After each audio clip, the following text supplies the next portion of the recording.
Good morning, students. So next part of the computer networking is the introduction to internet.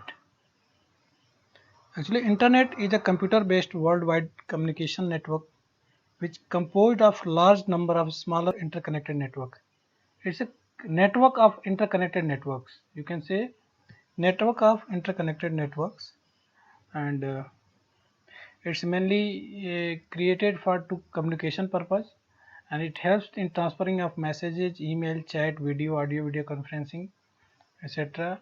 And it also useful in our day-to-day activity like bill payment, online shopping, surfing, communicating with peers, etc. Introduction to World Wide Web, WWW. WWW was first proposed by Tim Berners-Lee in 1989, and it was came in working in 1991. So the World Wide Web is a set of program, standards, and protocols that allow the multimedia and hypertext files to be created, displayed, and linked on the internet. Through World Wide Web, we can use any website uh, to bring on the browser from the hosting provider to your computer with the help of hypertext transfer protocol. There are different domain ID we use in World Wide Web like gov for government, .edu for education, .com for commercial purpose. Uh, so and there are different like mil for military, .net net for network resources, org for non-profit organization. So we can use many domain IDs. Okay. And for countries we also use the different postfix with domain IDs, like we use .in for India, like we use any website like co.in. So co means for commercial purpose and .in for India. Same with other countries, .au for Australia, .ca for Canada, .jp for Japan, .nz for New Zealand, .uk for United Kingdom, etc, etc. Okay. WW works on client server approach, and how it works is when we put any address in our browser, like we type www.apsudhampur.org in our browser, internet browser or Chrome.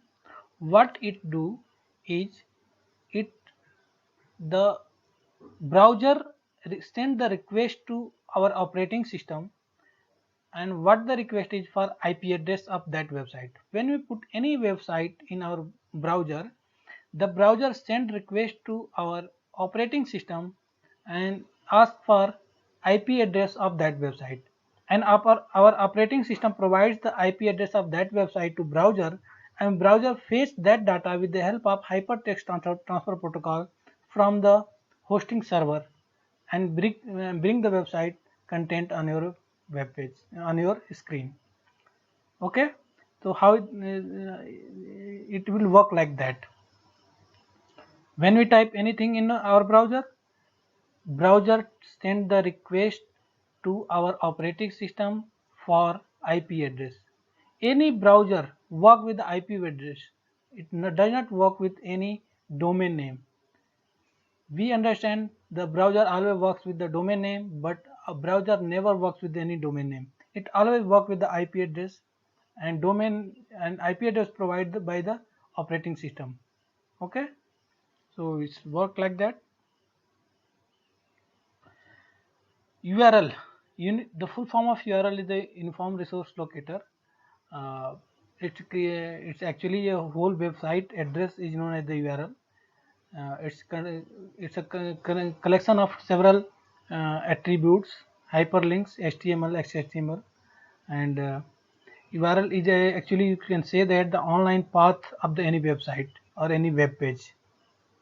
URL mates with like you can see here, we have given here URL http://aps.udhampur.org English online classes.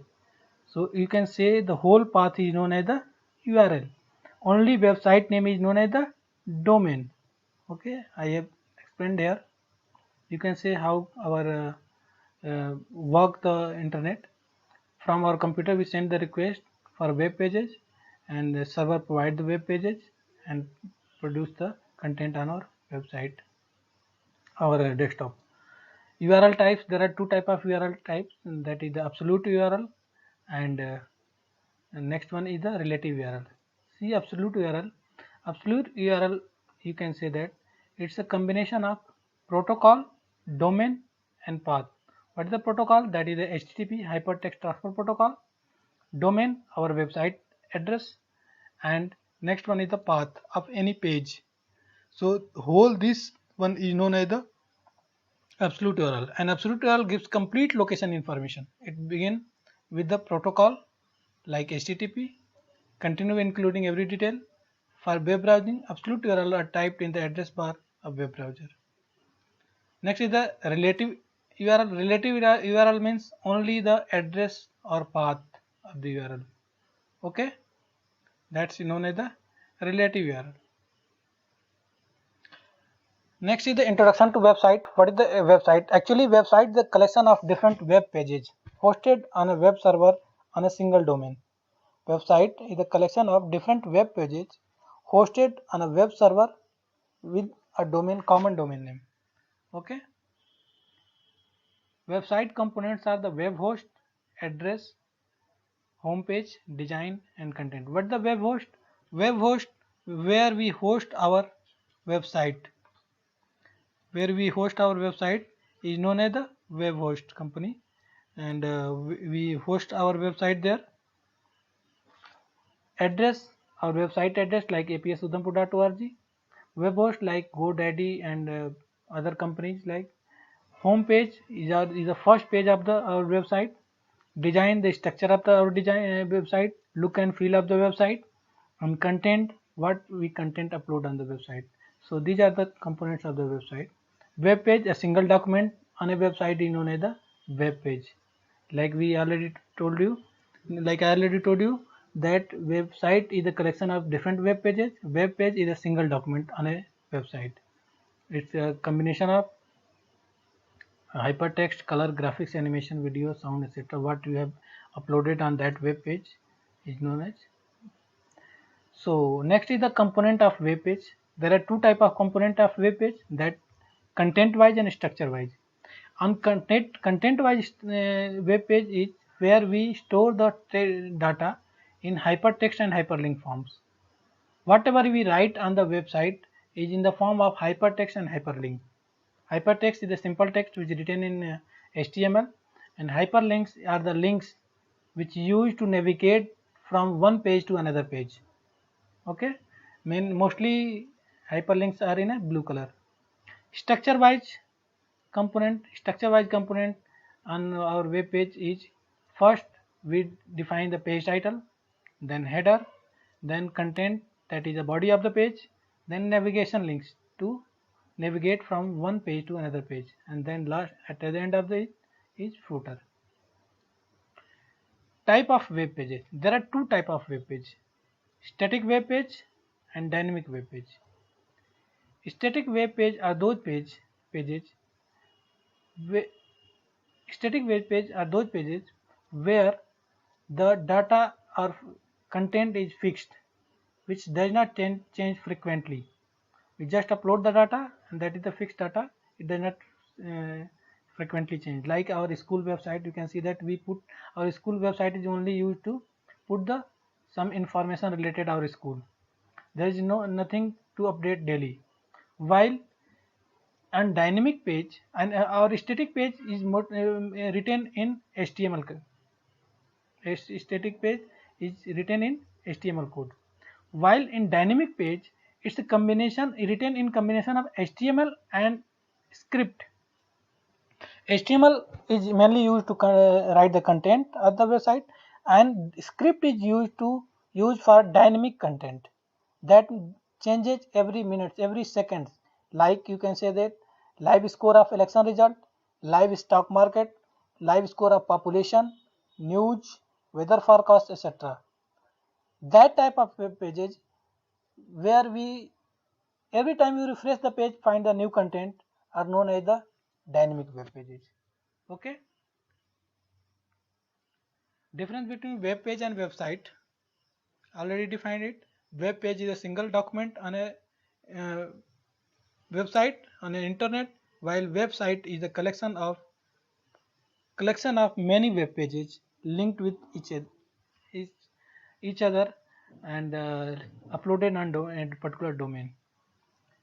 Now here you can say that uh, website is the apsudhampur.org and these are the different pages.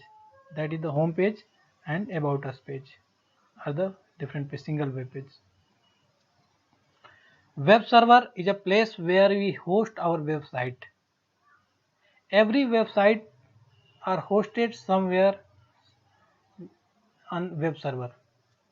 Web server companies provide the hosting facility uh, with the cost related with it, like GoDaddy, Namecheap.com, HostGator.com. These are the hosting provider companies, and you can host your website buying hosting space on their server. Web server is actually software and hardware that use HTTP and other protocols to respond to client requests made over the World Wide Web. The main job of web server is to display website content through storing, processing, and delivering web pages to users. Hosting website, hosting provider provide the space on their web server, and we design our website and upload it on their web hosting server. Okay, there are different type of web hosting server, web hosting web hosting plans that depending upon a requirement, like using the shared hosting, dedicated hosting, VPS hosting, or reseller account. Next is the web browser. Web browser is a program that we use to open different website on our screen on our desktop. Actually, it used to supply the data from web hosting to our um, web browser or desktop. There are different commonly used web browser are Google Chrome, Internet, Mozilla Fire, etc. Browser setting, add-ons and plugins. Browser settings, you can see here we can set our browsers on here, like you can see at the right side we set our browsers settings, like here we can click on setting and do any changes in our settings. Okay, do any changes, like we can clear our browsing data history, we can set our cookies for a different website. If we set the allow all cookies on every website, our cookies will be stored. We can block the third party cookies in Ignoto, block the third party cookies, block all cookies. So you can set here what is cookies. Cookies is a temporary file actually created on every website we visit. They store our visit information, our interest, our visit movement, etc. And that file is known as the cookies. They track our movement on that particular website and they store it, and they may use that data for later for their as per their requirements. Next is the add-ons. Add-ons and plugins. There are different softwares we use add-on or plugins. You can see here just above the setting and more tools, then extension, and you can see here I have uploaded on here different add-ons plugins, that is Lightshot, Meet Attendance, and Skype, TubeBuddy.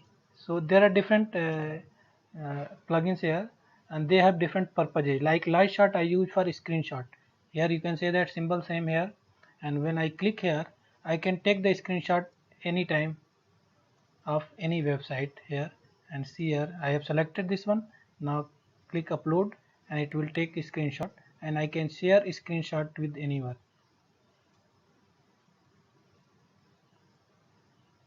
See here, it is a screenshot captured by Lightshot, or I have a screenshot and I can share this screenshot with anyone. So these plugins are actually softwares used with Google Chrome.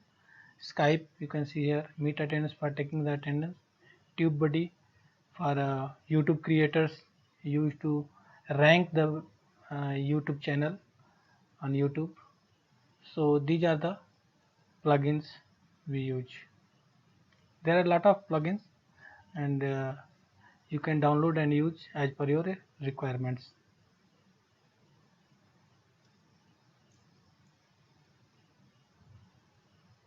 Next, the internet application. First is the email application. Email, you know everyone, we are using electronic emails. Email stands for electronic emails. It is the most widely used tool to send message electronically on network. And we use it to send written messages and receive messages. Email actually mainly contained of the two part, that is the username and host name.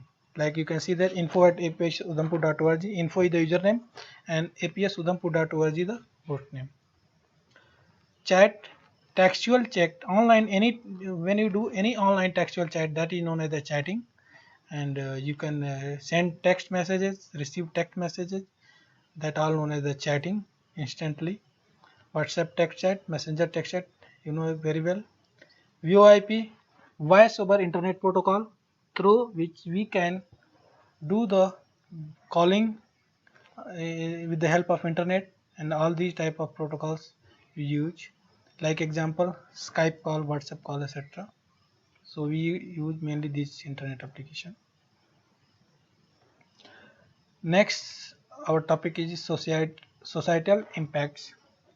In societal impacts, first topic is the digital footprint. Digital footprints means when we visit any website, we leave our footprint there, we leave something there. And there are two types of digital footprints, that is the active digital footprint and passive digital. Active digital footprint are those footprints we do the intentionally, we leave there something, our footprints or anything, that is we do deliberately, intentionally. Like we share some post on Facebook, that is our footprint on Facebook, and we have done it intentionally. Like some post that do intentionally, and sometimes we do not know but we leave there leave our some movement, and that is known as a passive digital footprint. Passive digital footprint, we don't know about it, but it is collected by the website owners. Like we move any website and they collect our cookies, our searching behavior, and that is known as the passive digital footprint. Like when we go for shopping on amazon.com and we find some items there and we did not buy it and come out of it, after you can see after 1 or 2 days you can see the same product on different website in form of the advertisement, in form of the retargeting, because they have collected our data in their website cookies, and they are now retargeting that we have visited their website and did not buy the product. Now they want to sell that product, they want to bring back to uh, their website.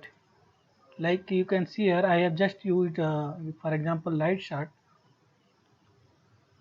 and you can see there here this website will show the advertisement also.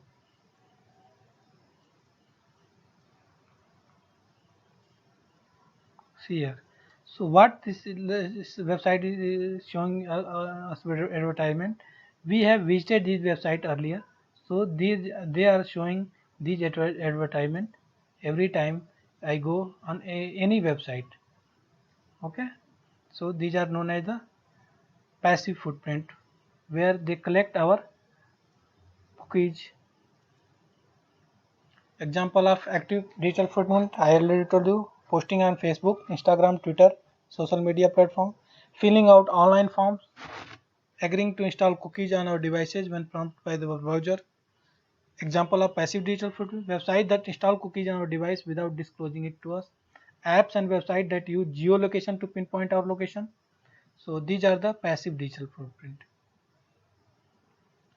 How digital footprint works, I've already explained you. What they do, they collect the information about the web visitor on their website, and when the visitor leaves the website, they again try to advertise that product many times in front of that website visitor, and they show that advertisement. Digital footprint are known as the cyber shadow electronic footprint.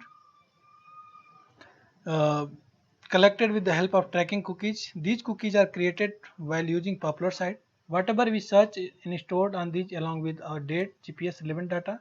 These are shared by actual site we are visiting to the popular site. Okay. Why we should care about managing our digital footprint? These are to protect our reputation, to make safe personal information, to prevent financial loss, to preserve our freedom. Risk, privacy concerns, scam, identity theft, and fake websites. How to manage digital footprint? Into several search engines. If you want to know what others are saying about you, what others are writing on internet about you, just search your name on search engines and you can find those posts related to you. Check your privacy setting in your browser. Okay, then create a strong memorable password. Always create strong memorable password and change it at least one time in a month. Always use the password with capital letter of alphabet, small letter of alphabet, some symbols like slash, star, hash, etc. Then numeric values. And password must be at least minimum 8 digit. Keep all your software up to date, like antivirus, operating system mostly. Keep up to date. Review your mobiles. Use delete useless files. Next is the communication etiquettes, net or communication etiquettes. Like we use the etiquettes in our social life, behavior in our society, you must also use the etiquette on the internet also. Okay. So netiquette is a code of good behavior on the internet. It includes several aspects of the internet: social media, email, online chat, web forum, website comments, etc. What you have to do on the net and what you have to don't do on the net. So these are the things we have to do and don'ts on the internet. Protect personal information, obey copyright law. Okay. Refrain from personal abuse, never ever spam, always post correct content in respectful language. Never expect other people to do your homework for you or do your post for you. Do not post copyrighted material to which you don't own the rights. Verify facts before reposting. Check messages and respond promptly. What don't you do? Don't respond to internet trollers. Don't post private or embarrassing images, comments, etc. And you can see here what you have to do. Now next is the data protection. Refers to the practice, safeguard and binding rules put in place to protect our personal information, ensure that it remains in control. Don't put your personal information on any social media or any internet pages which are not safe. That can be theft by the hackers and they can misuse with your bank account, your personal accounts, etc. Never ever use your personal information by creating any profile on social media, like you are creating the profile on Instagram, Facebook with your original name, original address, original date of birth, everything. Don't create the with original. Only you can keep your original name, but give the fake address, fake date of birth, etc. Don't use your personal Aadhaar card, driving license, etc. data on social media or on any website, or even on in your phone. Because if your phone is compromised, you will lost your personal data, and hackers can misuse that data. How hacker can misuse data? They can guess your password of your bank account, like if you are using net banking, simply they go and they use the option forget password, and forget password will ask some info related to you that you have already share on the social media, like date of birth, your address, etc. And they can fetch your password or reset your password of your bank account, etc. So never ever share original data on these website. Consequences of unprotected data, you can see: suffer of security breach, physical data loss, hit with virus, targeted by hackers, loss of money, etc. How we can protect our personal data? Through encrypt our data, keep password private, don't overshare on social networking site, don't share your personal any data on social networking site. Use security software like original antivirus, original firewall in your laptop or mobile. Avoid phishing mail. Just like you have seen that some emails comes in your that you have won the lottery of $1,000 or something, etc. Never ever open these phishing emails. Ignore these or select and delete these without open it. Be wise about Wi-Fi. Also, be cautious to use the shared Wi-Fi like we use on railway station, airports, etc. Okay. Be alert to impersonators. Some people try to become or try to call you on behalf of other companies, like someone call you from Snapdeal. Sir, you have bought so and so this, and we are doing some promotions, and you have won the um, some rupees. So avoid these type of people. Be alert. Intellectual property. Intellectual property is the actual written content on idea on internet. This property created by a person or group person using their own intellect or ultimate use in commerce, and use is already not available in the public domain.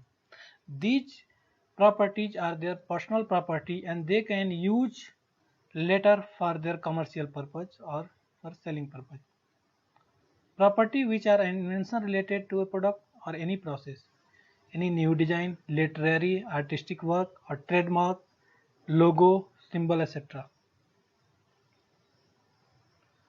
Why should an IP is protected? IP means uh, protected. Intellectual property is an asset and can be exploited by the owner of commercial gain any manner. IP owner may intend to stop others from manufacturing and selling products. Intellectual property owner can sell or license the intellectual property for their commercial gain, etc. Kinds of intellectual property: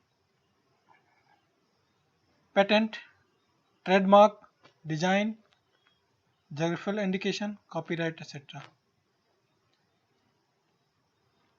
It is IPR are protected in accordance with the provision of legislation of in our country, and these are the provisions law in our country India, the Patent Act 1970, the Design Act 2000, etc.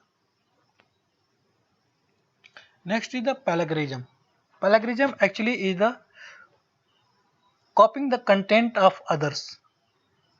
We have seen that when we visit the internet, we see there are a lot of good videos on YouTube, or there are a lot of good written content on different websites. And some people, what they do, they just copy and use on their personal website. They feel that the content is good and just copy from there and paste on their uh, website, or they download the video from other channels and do some modification, use at their own channels. So this is the you can say that crime. Okay, so don't do the plagiarism. The act of presenting the words, ideas, image, sounds, or the creative expression of others as it your creation or your own. Okay, why it is important to understand plagiarism? Plagiarism is stealing of intellectual property. It's a cheating. It's academic offense. It's academic theft. Two type of plagiarism, that is intentional and unintentional. Intentional, you copy the other work, borrow the assignment, cut paste from electronic resources, download essay from the internet, presenting at your own work. Unintentional, just careless copying and pasting. How to avoid plagiarism? Use your own ideas. Never ever copy the other ideas. Cite the source. When you think that the content is good and you want to use that, always mention the source where you have copied from. Give the credit to the intellectual property owner, content owner, always. Uh, Either you can read that article, see that video, and take the idea from there and create at your own. Take careful notes, develop your writing skills. Next is the software license. Software license is a document which created by the different software companies to protect their software by theft. They first uh, create the copyrights for that software, and then they create the license for that. And what they do, they distribute the license by selling that software. Like we use the license software, Microsoft Windows, Microsoft Office, etc. And so every company creates software license for their copyrighted material, and they sell the license for commercial purpose. And we should never ever copy the licensed software, otherwise it will violate the copyrights. Benefit of using licensed software is the using licensed software against the law. The right software license can save our money, and we can receive around the clock license support. Every time we use, if you use the licensed software, we also get the update every time if the something has changes in that software. Software copyright is used to used by software developer uh, to for or companies, proprietary software companies, to prevent the unauthorized copying of their software. And there are free and open source software license also rely on copyright law. They enforce their terms. Reason for copyright or software. Mm, Software development or work is an asset. Protect our rights. It protect our software structure. It protects software code sequencing organization. Differentiate between licensing and copyright. Copyright is the process where we can protect our software from copying from others, and license we provide to people who buy our software so that they can use. There are two types of software: free and open software. Free software is that software which are used available freely, where we can download the software free, use the software free, share the software free, and change the software free.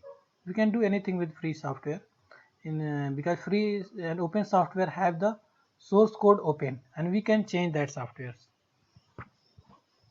Example of free and open source software: operating system like Linux, Ubuntu, DBMS like MySQL, and programming language like Java, PHP, Python, etc. Type of software based on use. Free software are those software which are available freely to changed, used, modified, copied, distributed, anything you can do with this software with anyone with free of cost. Open software can be freely used, changed, improved, copied, edited, but it may have some cost for the media and support. Okay, so this is the basically difference. Free software is always free and open software have some cost. Proprietary software are the proprietary software by the created by the some companies, and like Microsoft Windows, Microsoft Office, these are the proprietary software. That is the proprietary product of the Microsoft company, and they sell it for the some cost, and you can't change it, can't copy it, can't distribute it. Okay, freeware are those software which are available free of cost. You can download, copy it, distribute, but you cannot allow to modify the software. Like we download the games etc from internet and we can use share, but we cannot change that game. Shareware software are those software which are available free for some time, like 1 month, 1 week, 2 week, etc. After that, that a trial expiry, they ask for the purchase or install them. Okay, some antivirus available, like Quick Heal antivirus available for 2 months free. After that, you have to pay for it. Okay, so those software are known as the shareware software. So that's all for it. Social impact. Thanks.